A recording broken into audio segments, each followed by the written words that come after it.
sinasakop na ng China, no? Daang-daang barko ng China, pinadala na sa West Philippine Sea.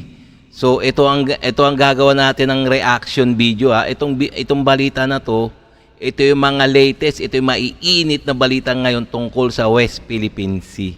So napaka-init na issue to ngayon, no? So itong bibigyan natin reaction, ha. So itong video na to ay galing kay Aerial TV, ha. So please, ha, paki-subscribe sa kanya. And also, siyempre, don't forget to subscribe our YouTube channel kay Master Jet TV. Okay? So, umpisa na natin kung bigyan na natin reaction to. Namataan ang kabuuang 128 Chinese vessels sa bisinidad ng okupadong features ng Pilipinas sa West Philippine Sea noong nakalipas na linggo, kung saan nasa 14 na China Coast Guard vessels ang na-monitor, 6 na People's Liberation Army Navy vessels at 108 na Chinese Maritime Militia vessels ang namataan sa West Philippine Sea mula ika-14 ng Mayo hanggang 20, ayon sa Philippine Navy. Ayun, nagbibilang na naman sila ng mga barko ng China. Ayan na, nagbibilang. Ang mga Philippine Coast Guard, nagbibilang na naman. 4 na CCG vessels at 25 Chinese Maritime Militia vessels ang nakita sa Ayungin Shoal, habang isang CCG vessel, 2 PLA Navy vessels at 27 CMM vessels ang namataan sa Pag-asa Island. May mga namataan ding CMM vessels sa iba pang maritime features gaya ng Kota Island, Likas Island, Lawak Island, Panata Island at Patag Island, habang wala namang namataan sa may Parola Island. Una rito, talagang napakadaming barko ng China, no? Talagang kayang-kaya nilang sakupin buong West Philippine Sea. Nakakabigla talaga, no?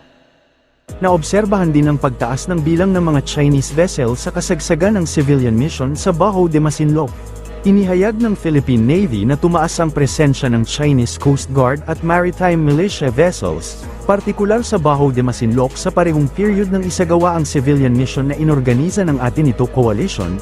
Base sa data na inilabas nitong Martes, mayroong 9 na CCG vessels, 4 na People's Liberation Army Navy vessels at 42 Chinese Maritime Militia vessels ang namataan sa traditional fishing ground mula ika-14 ng Mayo hanggang 20. Mas mataas ito kumpara sa naitalang bilang ng mga Chinese vessel noong ika-7 ng Mayo hanggang 13.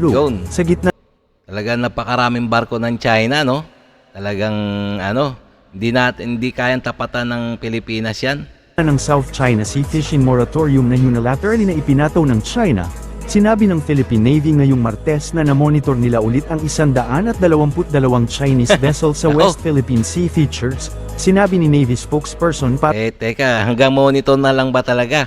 Para sa West Philippine Sea na si Commodore Roy Vincent Trinidad, nakabilang sa mga sasakyang pandagat ng China na nakita sa West Philippine Sea mula ika-21 ng Mayo hanggang 27, sa Baho de Masinloc may 5 Chinese Coast Guard vessels o CCG, 14 na Chinese Maritime Militia vessels o CMMV, sa Ayungin Shoal 5 CCG, 17 CMMV, sa Pag-asa Island 1 CCG, 1 PLA Navy ship, 34 na CMMV, sa Isla ng Kota 1 CMMV, sa Lawak Island 1 CMMV, sa Panata Island 3 CMMV, sa Patag Island 2 CCG. Talagang bilang ng Philippine Coast Guard, no? Kung ilan mga barko ng China. 2 CMMV sa Sabina Shoal, 2 CCG, 4 na barko ng PLA Navy, at 30 CMMV. Gayunpaman, binigyang diin ni Trinidad na hindi kinilala ng Philippine Navy ang Chinese Fishing Moratorium sa South China Sea kabilang ang West Philippine Sea.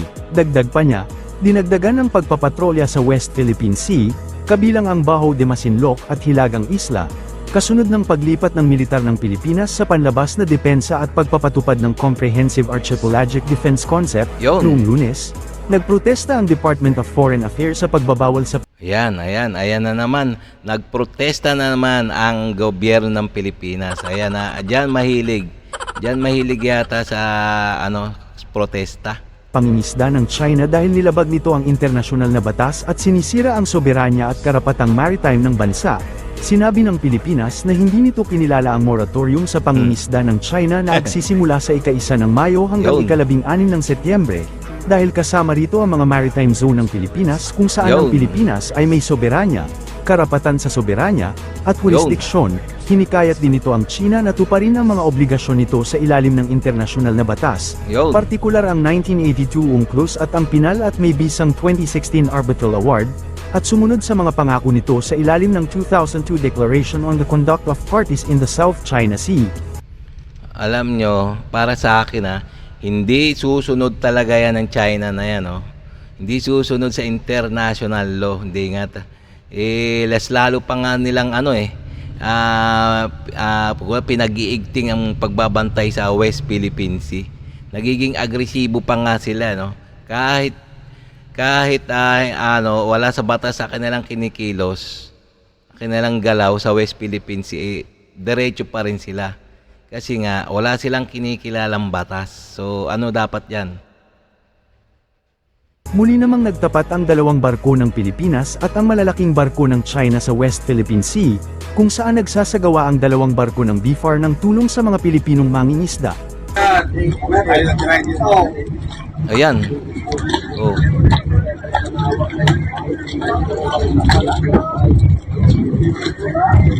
Mas tayo sa pagkakaya. Ito naman. Yung speedboat ng Pilipinas.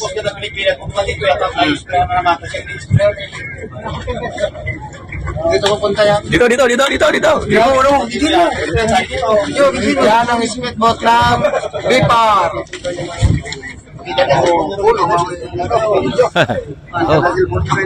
Ayan, Ayan yung mga... Yung speedboat na... Ayan mo, ang gamit lang ng mga Pilipino kahoy. Kahoy na bangka. Pilipinas yan. Travel boat ng Pilipinas. Ang tumatakbo ay sila po ay inistehan ng matirkano. Ayan na, Ay naliligo ng tubig, alat. Oo nga. Talaga maliligo sila ng tubig alat diyan. Talaga naman di lumalaban ng mga ating kinaukulan. Galing ng bumba sa China, ang tubig. At sinasalupan nila yung water cannon Gusto yata maligo ng ating mga mga kababayang Pilipino.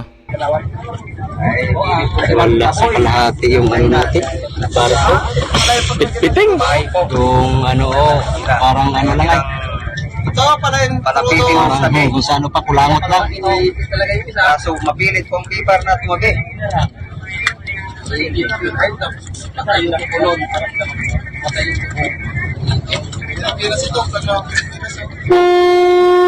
Ayan na. Ayan na. Binusinahan na sila ng mga Chino.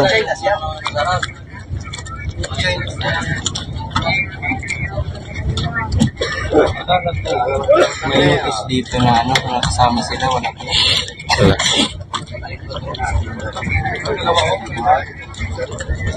Cut muna natin ito guys, kayo dalawang video na lang ulit tayo.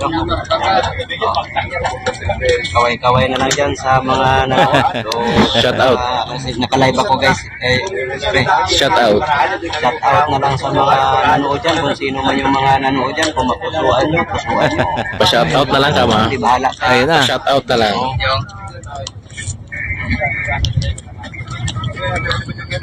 Pinarang yung isa Hindi naman sila kalikit Kung tititigan niyo yung barko naka-sandwich yung barko ng Pilipino doon sa gitna ng malalaking barko ng Chino. Ayun binabanata na. Kinakanyon na sila ng water cannon ng mga Chino. Kawawang kawawa talaga. sa Chino. Ay, yung pag-stick ko lalak ako ngayon. Hindi pa sila sa Ayan kung makikita nyo, ayan Ayan. Wina-water cannon na. Kawawang kawawang Pilipino talaga. Wala naman silang magawa. Wala naman silang kasi wala talaga magawa Alay nyo Pilipino yan, mga tubig yan, sinigay yung mga support. Kita mo? Ayan na, panay ang busina na. Hanggang busina na lang.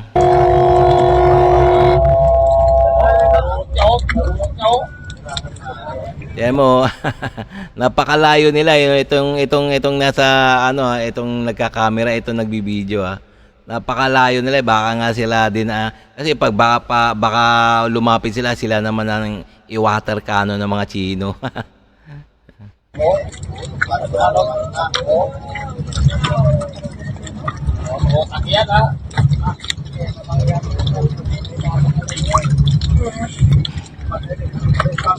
Kalaban na nila.